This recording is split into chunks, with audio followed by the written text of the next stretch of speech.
Le coupable fait moins d'1m40. Très souvent, on entend dire des chiens que plus ils sont petits, plus ils sont teigneux. Visiblement, c'est aussi le cas pour les chevaux. J'ai découvert quelques anecdotes et surtout certains points communs entre les Umamusume de petite taille. La plupart du temps, elles ont un caractère insupportable. Et sachez que, en général, si les Umas sont de petite taille, c'est parce que c'est calqué sur le poids des chevaux dans la vraie vie. Plus un cheval est léger, plus la Umamusume est petite. Et très souvent, ces chevaux, c'est des petites terreurs. Donc abonnez-vous, on va faire entrer les accusés. Premièrement, on va encore parler de Stay Gold. Si vous avez vu des anciennes vidéos, vous savez déjà ce que je vais dire, mais pour les nouveaux, un rappel, ça fait pas de mal. Stay Gold, littéralement, c'est un cheval qui a failli être interdit de course parce qu'il était trop dangereux, il passait devant les chevaux en pleine course qui pouvaient les faire tomber, il avait un tempérament insupportable, et surtout, il est arrivé qu'il ait mordu la queue de Special Week quand ce dernier lui était passé devant pendant une course. Bref, un cheval assez compliqué à gérer quand même. Deuxième accusé, on en a déjà parlé aussi, c'est le fils de Stay Gold, Dream Journey. Lui, c'est pas contre les autres chevaux qu'il avait la haine, c'était contre la terre entière. Il s'avère qu'il mord énormément ses soigneurs et que, en plus de ça, il a déjà coincé quelqu'un dans son écurie pour le mordre au cou vers la jugulaire. Oui, le cheval a failli tuer quelqu'un. Vous connaissez tous Tamamocross, vous savez, le gremlin du jeu qui crie tout le temps et qui hésite pas à se battre et à s'embrouiller. Mais c'est parce que le vrai cheval, et il était comme ça aussi en fait. Quand il a pris sa retraite, les autres chevaux le fuyaient parce qu'il cherchait H24 à les attaquer ou à se battre avec eux. Il y a même un jour où Taiki Shuttle, qui pourtant est bien plus gros, essaie de s'interposer, presque 100 kilos de plus, il s'est fait victimiser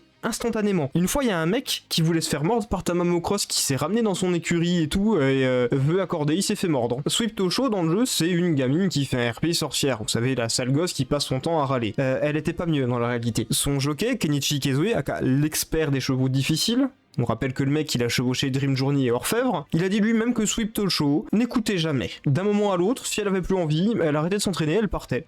Elle était pas violente ni méchante, elle était juste insupportable, c'était une sale gosse. Et enfin, Inari One. Si vous avez vu Cinderella Grey, vous savez que le personnage, il a un tempérament assez fougueux, elle s'énerve très souvent. Dans la réalité, son jockey, Yutaka Take, qui est une légende des courses japonaises, a dit que ce cheval était flippant. Il arrivait même pas à le calmer en pleine course si le cheval commençait à s'énerver. Il y a même une histoire comme quoi on foutait des tatamis à ses murs, parce que quand il était énervé, il mettait des coups de sabot au mur, et ça pouvait le blesser. Donc ils ont mis des tatamis dans sa piole à cause de ça.